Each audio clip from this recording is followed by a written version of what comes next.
지난주에 아름다운 성전 그 건물을 보면서 제자들이 이 성전을 막 자랑하면서 이 성전 어때요 예수님? 이렇게 자랑하니까 예수님께서 돌 하나도 돌 위에 남지 않을 것이다 이런 말씀을 하셨죠. 철저하게 성전이 파괴될 것을 예언하신 겁니다. 이런 사건이 언제 일어나며 그 징조가 무엇이냐 묻는 제자들에게 미혹하는 일이 있을 것이고, 그리고 난리와 난리의 소문이 있을 것이고, 그런데도 아직은 끝은 아니다. 또 나라와 나라, 민족과 민족이 서로 전쟁하는 일도 있을 것이다. 기근과 지진과 전염병이 있을 것이다. 지금 우리가 전염병으로 고생하고 있잖아요. 이런 것이 있을 것이다. 이렇게 말씀하셨습니다. 여러분, 지난 한 주간 그리고 마지막에는 박해도 있을 것이야.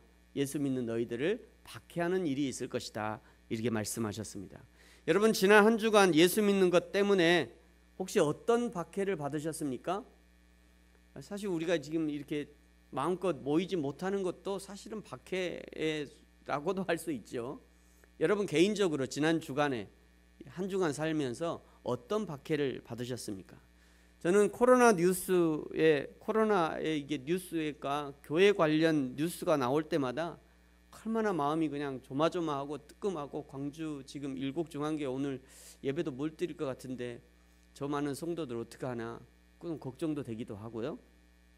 그런데 이런 뉴스가 이런 뉴스가 이게 나올 때 그 댓글을 볼 때마다 사람들이 어떻게 심하게 말하는지, 요 일곡중앙교회 관련된 댓글에 보니까 이런 댓글이 있어요.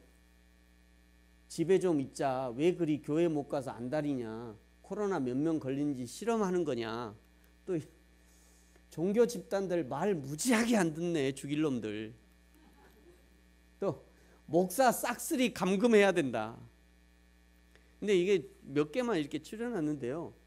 교회 관련 교회에서 이런 문제가 생겼다고 하면 얼마나 심하게 그냥 교회를 헐뜯는지요.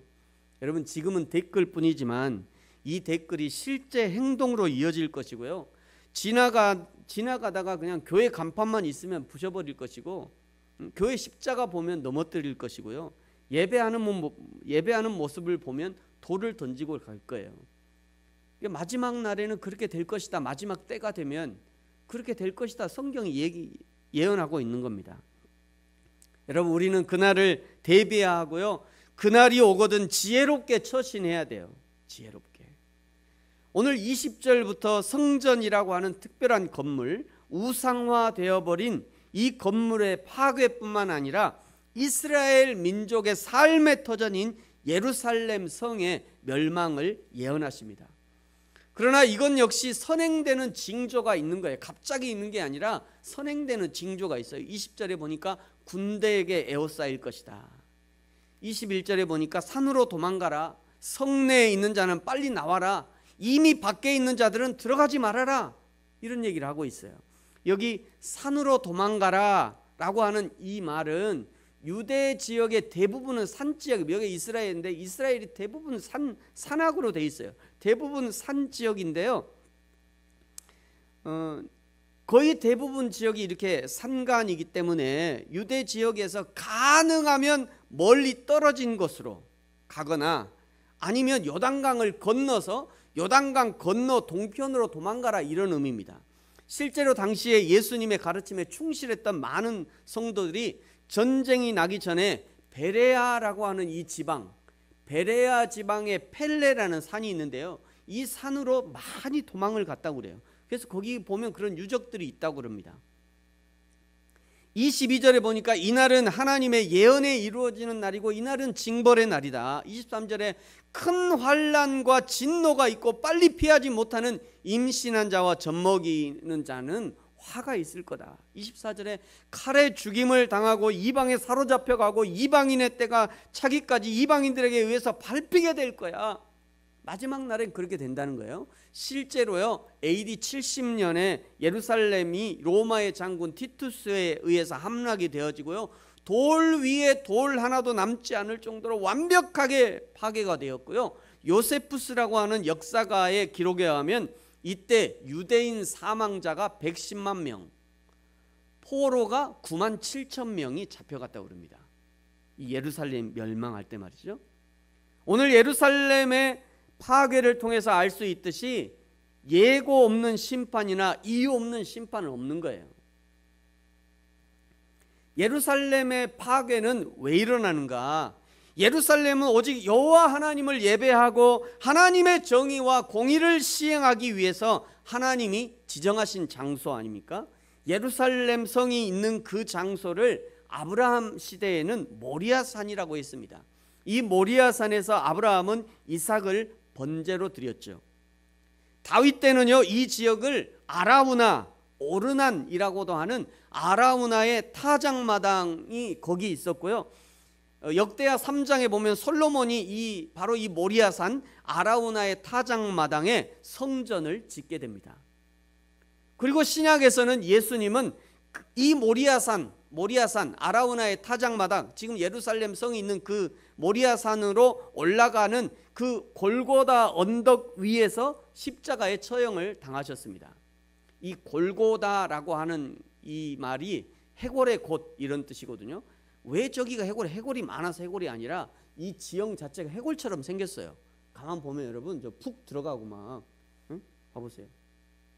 이렇게 푹 들어가고 코 푹 나오고 푹 들어가고 먼지 막 코 같고 푹 들어가고 이게 이 지형 자체가 해골처럼 생겼다 해서 골고다 해골이다 이렇게 이름한 겁니다. 예수님이 여기서 돌아가신 거죠.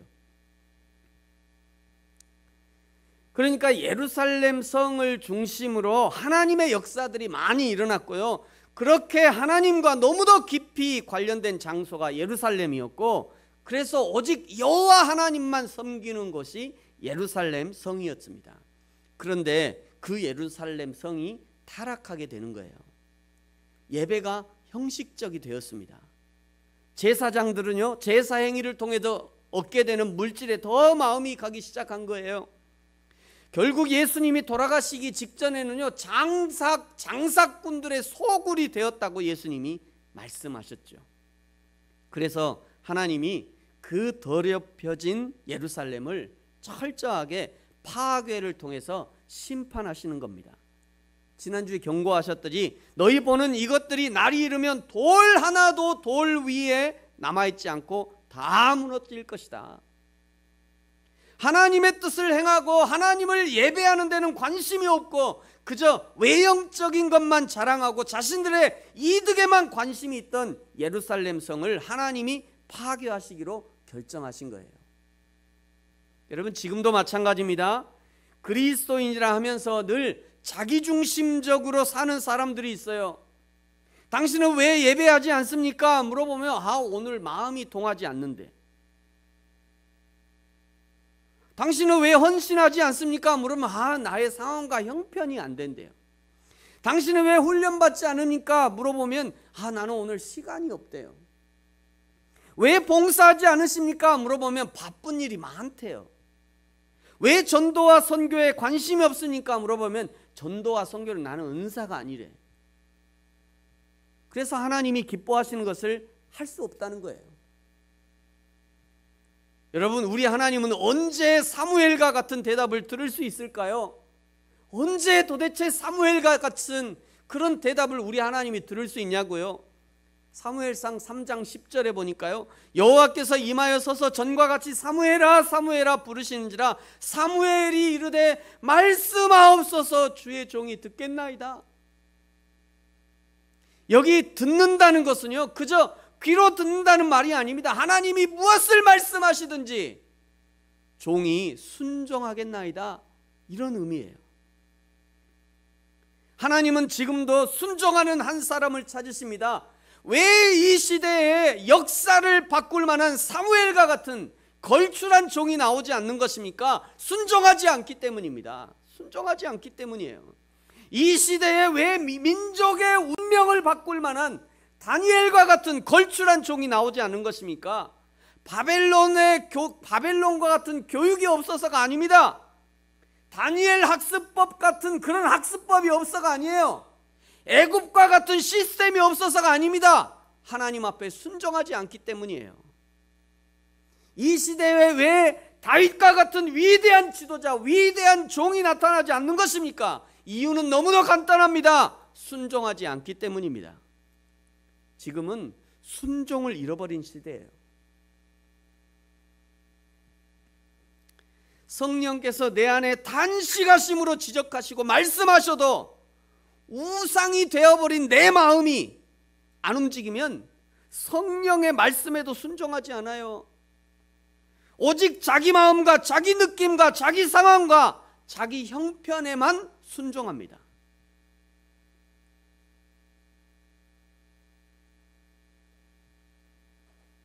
그러니 하나님의 마음을 감동시킬 만한 종이 나타나지 않는 거예요.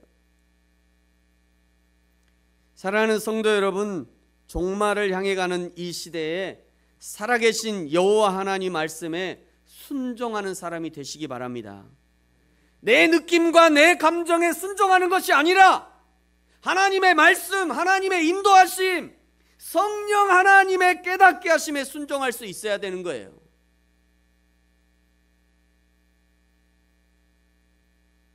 그것이 하나님을 기쁘시게 하는 길이며 그것이 가장 안전한 길인 것입니다.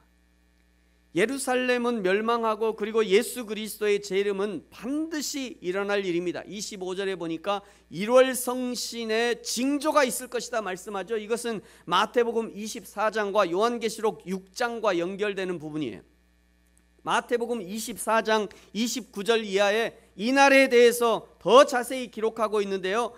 그날 환난 후에 즉시 해가 어두워지고 달이 빛을 내지 아니하며 별들이 하늘에서 떨어지며 하늘의 권능들이 흔들리리라. 그때 인자의 징조가 하늘에서 보이고 있고 그때 땅의 모든 족속들이 통곡하며 그들이 인자가 구름을 타고 능력과 큰 영광으로 오는 것을 보리라.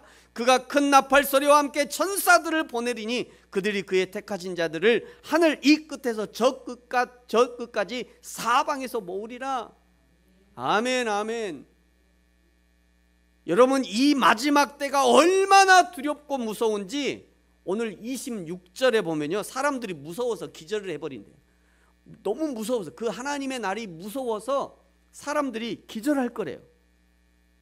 그리고 27절에 인자가 구름을 타고 능력과 큰 영광으로 오는 것을 볼 것이다 말씀합니다.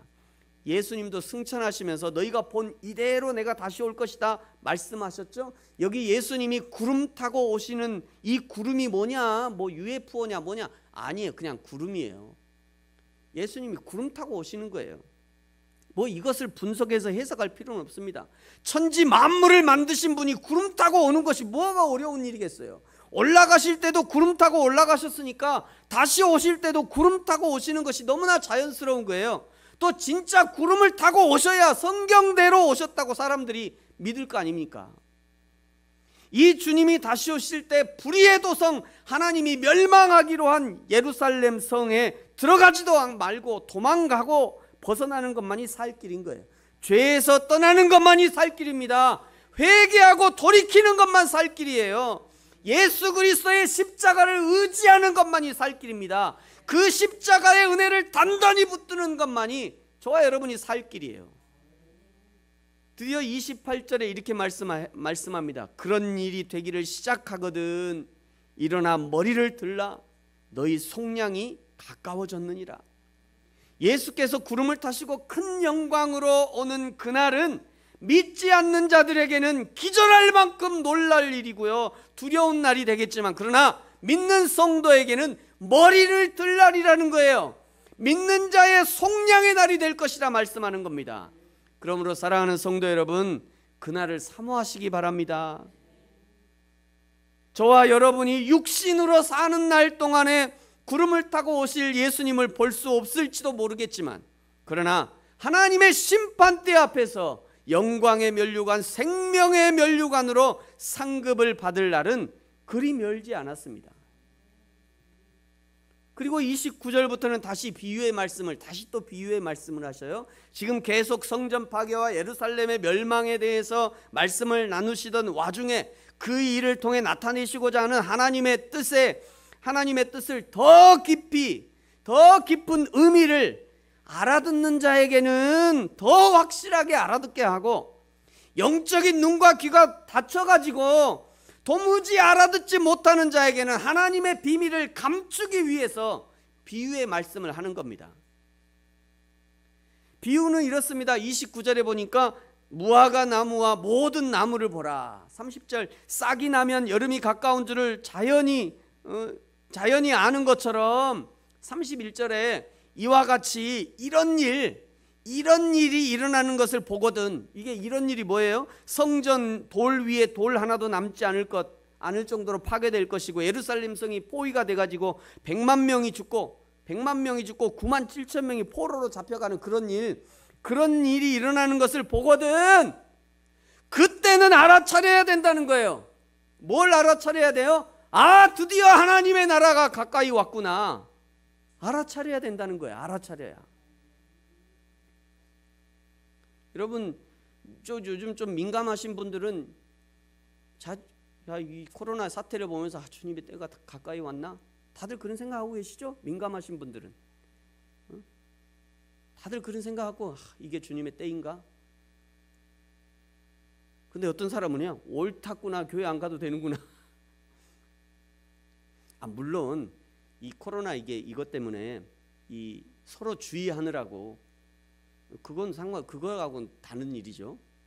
그거하고 다른 일이에요. 내가 예배 가고 싶지만 이런 지금 코로나가 막 이렇게 하기 때문에 스스로 조심하기 위해서 교회 오는 게 상관없어요. 그거는 저도 그렇게 하라고 그렇게 얘기했고요. 그런데 어떤 사람들은 옳았구나, 이제 교회 안 가도 되는구나. 야, 드디어 진짜 이제 헌금 안 해도 되는구나. 내가 진짜 평소에는 내가 어쩔 수 없이 교회 가는데 이제 공식적으로 안 가도 되는구나. 이러고 좋아하는 사람도 있다는 거예요.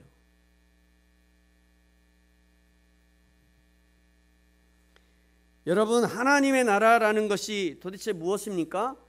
하나님이 우리의 왕 되시고 하나님의 통치와 다스림이 있는 나라가 하나님의 나라인 거예요. 하나님의 나라가 온다라고 하는 것은 믿지 않는 자에게는 심판이 다가오는 것이요, 믿는 자에게는 영원한 안식과 평안이 다가오는 겁니다. 우리는 지금 이 땅에서 어떻게 하나님의 나라를 누리고 경험하고 있습니까? 하나님의 통치하심을 인정하고 선포하고 나아가면 저 하늘의 안식과 평안이 이 땅에 침투해서 들어오는 거예요. 그야말로 전쟁과 환난 중에 평화를 맛볼 수 있는 겁니다. 빈궁 중에도 풍요를 맛볼 수 있는 거예요. 세상이 코로나로 두려움과 공포에 사로잡혀 있지만, 그러나 성도는 나와 우리를 위해 조심은 하지만 그럼에도 불구하고 하나님 앞에 감사할 수 있는 거죠. 이것이 하나님의 나라를 누리는 것입니다. 사랑하는 성도 여러분, 저와 여러분 가운데 이 하나님의 나라가 임하게 되기를 축복합니다. 하나님의 왕되심이 우리 가정에, 우리 직장에, 이웃에, 그리고 이 나라와 민족 가운데 임하기를 축복합니다. 이 하나님의 나라, 즉 예루살렘이 멸망하고 여호와 하나님이 왕으로 인정함을 받는 그 나라가 언제 임하냐? 32절에 말씀하죠. 내가 진실로 너에게 말하노니 이 세대가 지나가기 전에 모든 일이 다 이루어지리라. 천지는 없어지겠으나 내 말은 없어지지 아니하리라. 32절에 이 세대가 지나가기 전에 라고 말씀하니까 이 세대가 도대체 언제냐? 어떤 사람들은 예수님이 사시던 그 시대를 가리킨다라고 얘기하기도 하고요. 또 어떤 사람은 이 편지, 누가가 편지를 기록한 그 시대를 가리킨다 또 말하기도 하고요. 또 어떤 사람은 예수님이 초림하셨던 그 시대를 가리킨다라고 주장하기도 합니다. 그러나 이 말씀을 통해서 예수님이 진짜 하고 싶은 얘기는 이런 얘기예요. 정말 하나님의 나라, 그거 반드시 이루어진다, 이 얘기를 하는 겁니다. 할렐루야. 천지는 없어지겠지만 내 말은 절대 없어지지 않아. 반드시 세상은 멸망하고 하나님의 나라는 이루어질 거야. 지금 이 말씀을 하고 있는 거예요. 여러분, 그런데 왜 이렇게 마치 우리가 들으면 당장 내일이라도 세상이 끝날 것처럼 그렇게 말씀하시는가? 왜냐하면 이것이 하나님이 보시는 시간에 대한 관점이에요. 이것이 하나님의 시각이라고요. 우리가 보기에는요 10년, 100년, 1000년이 짧고 길고의 차이가 있지만, 그러나 하나님이 보시는 이 모든 시간이 점 하나에 불과한 것입니다. 제가 어젯밤에요 이거를 설명하려고 뭘 하나 만들었어요. 이것을 이제 시간이라고 해보세요, 여러분. 그래서 여기서 BC 1000년이 여기 있잖아요. BC 1000년. 우리가 태어나기 전보다 1000년인 거예요. BC 1000년. 그 다음에 또 시간이 흘러서 BC 500년이 여기 있어요. 500년 사이가 지난 거죠. 그 다음에 BC 100년이 여기 있습니다. BC 100년. 그리고 예수님이 태어나셨던 AD 1년. 예수님 여기서 태어나신 거죠. 이거 갖고 뭐 예수님이 왜 AD 1년에서 태어나냐 그런 얘기 하지 마세요. 예수님이 태어나신 것은 BC 3년 정도 된다고 신학자는 얘기하는데요. 보통 그냥 우리가 AD 1년부터 예수님이 태어나신 그날부터 AD 1년이다 이렇게 얘기하는 거예요. 예수님이 33년에 돌아가신 거잖아요. 그 다음에 지금 저와 여러분이 사는 곳이 여기입니다. AD 2020년. 그래서 우리가 쭉 이렇게 살고 있는 거죠. 이렇게.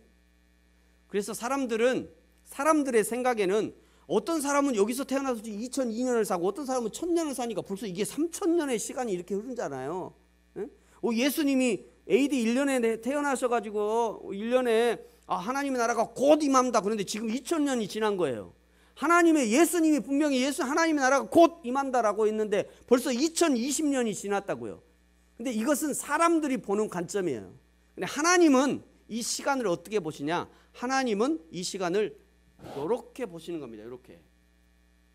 우리는 이렇게 봐요. 사람은. 근데 하나님은 시간을 이렇게 보신다고. 이렇게. 자, 여러분 한번 다 여기 쳐다보세요. 저랑 눈을 한번 맞췄죠. 뭐가 보입니까?